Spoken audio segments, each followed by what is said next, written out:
tambah opah.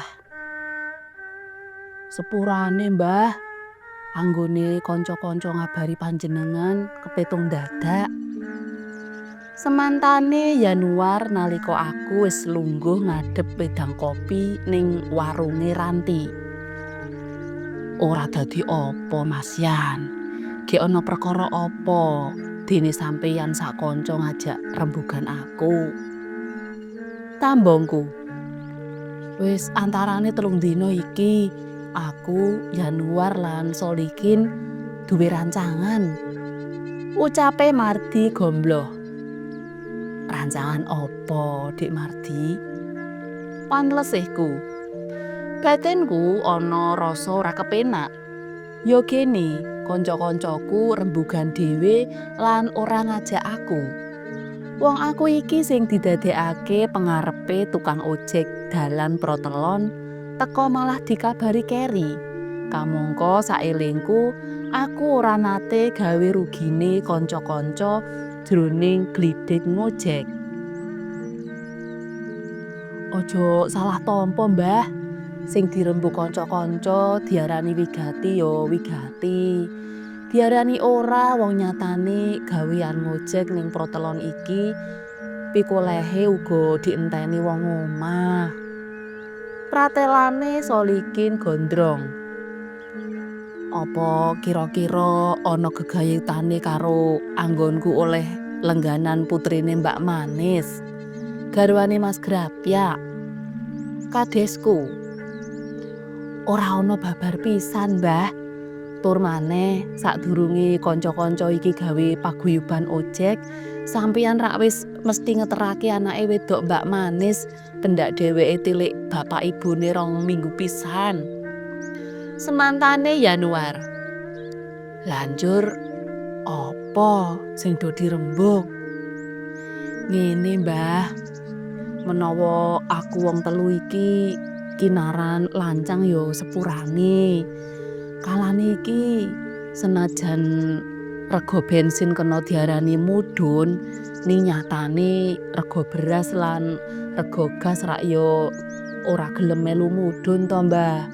Kepara malah saya mundhak. Mula kanca-kanca nyuwun tetimbangan panjenengan.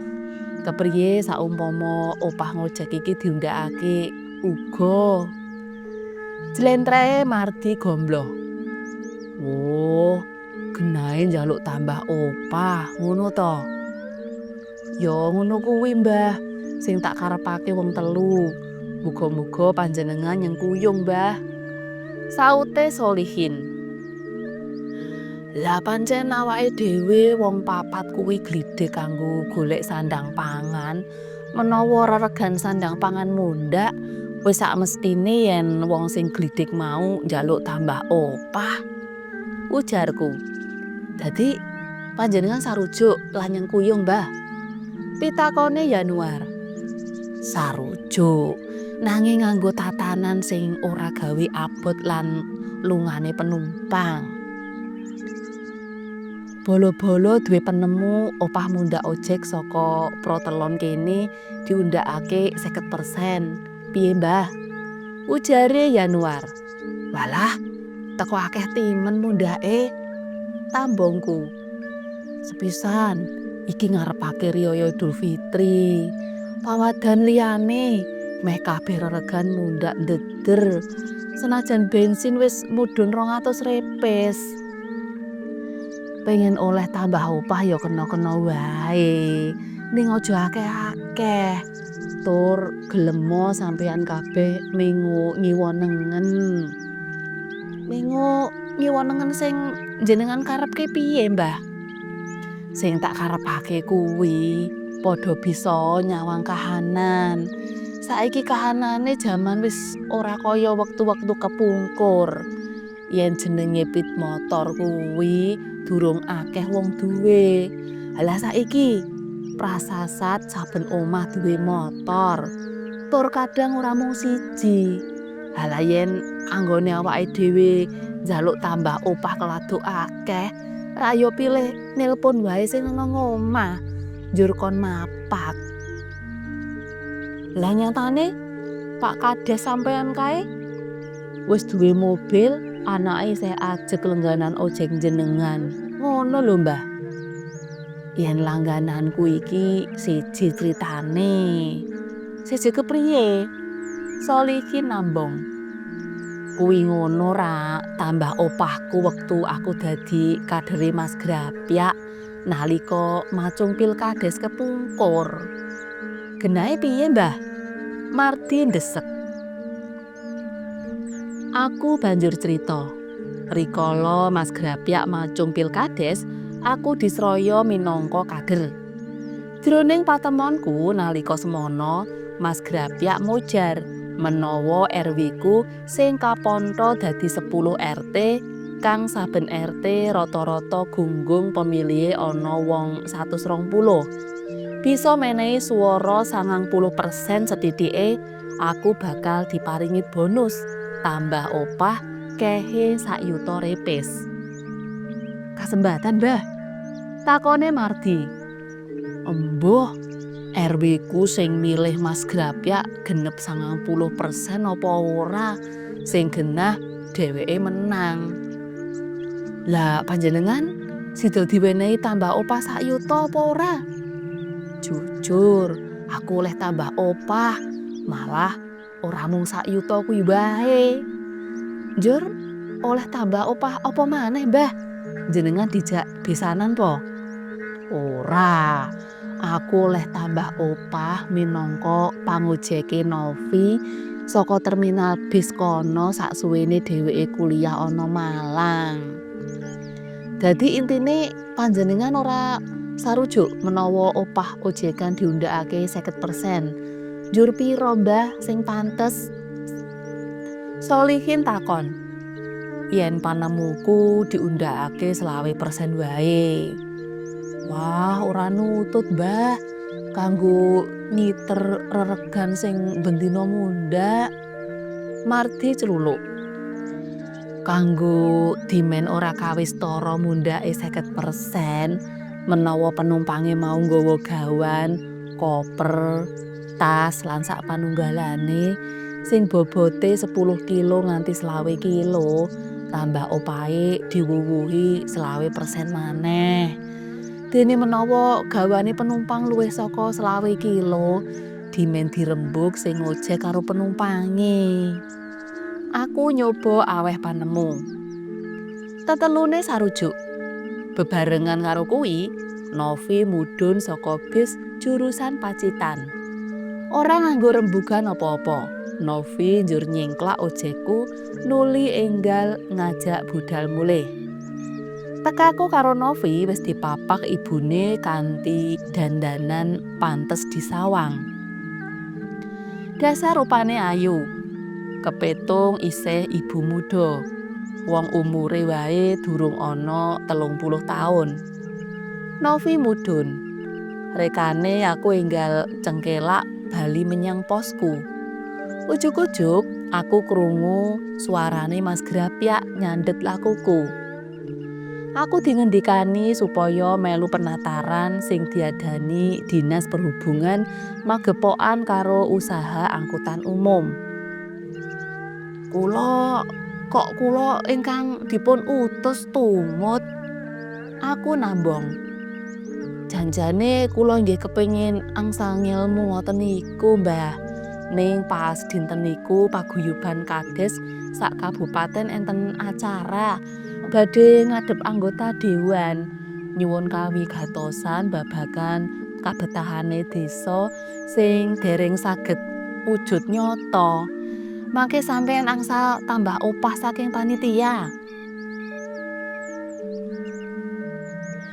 Ing dina, tanggal lan sasi sing wis ditemtokake, aku mangkat menyang papan penataran.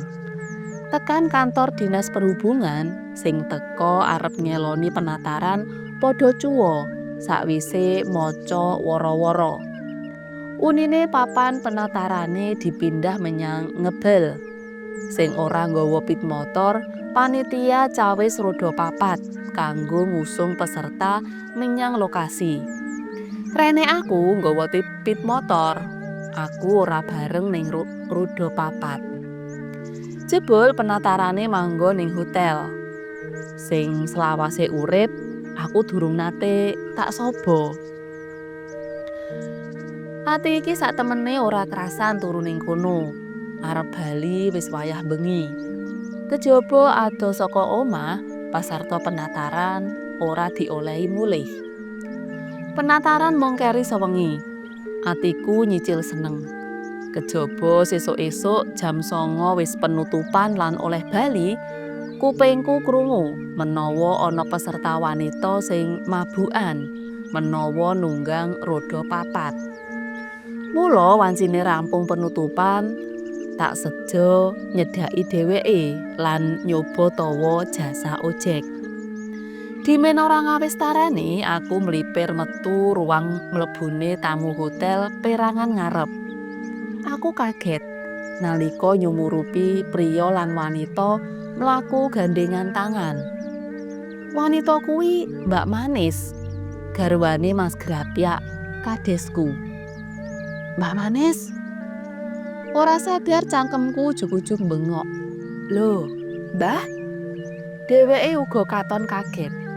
Jenengan kok wonten mriki? Diutus Mas Kades, tumut penataran. Mbak Manis age digelandang priya sing digandeng lunga ngedohi aku. Kegambaran bisa ngojek wanita peserta penataran wekasan wurung, jalaran dheweke wis dipapak keluargane. Sidane aku bali saka hotel mung bonceng tas wadah uba rampeku dhewe. Sing ana pikiranku mung Mbak Manis karo priya liya ning hotel mau. Rong dina sakwise penataran aku sowan Mas Kades. Jam 09.00 esuk aku wis tekan daleme Mas Grapyak. Nanging tekaku kasep. Ujare Mbak Manis, Mas Grapyak wis tindak kantor desa.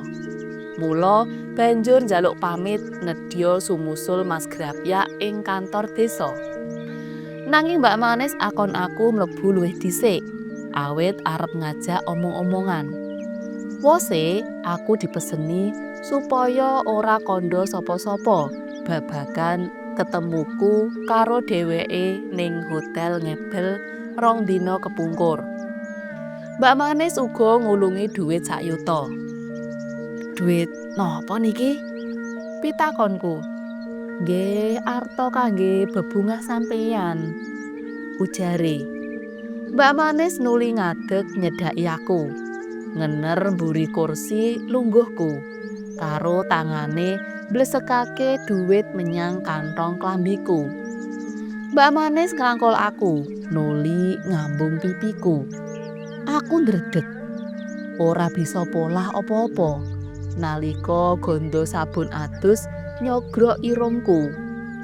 Aku digandeng Mbak Manis menyang mburi, nuli dijak mlebu kamare. Mbak Manis nglukar busanane. Awak singset tur mulus iku mloho ing ngarepku. Aku ngelek idu. Lan esuk iku aku oleh tambah opah saka Mbak Manis. Patemon kula teng hotel nika sampun ngantos bocor lho Mbah. Menawi sampeyan kepingin lelampahan panjenengan kalih kula enjing niki, boten kepireng garwa lan putra sampeyan. Ujare Mbak Manis alus, nanging pindha glati sing nunjem dada. Cutha.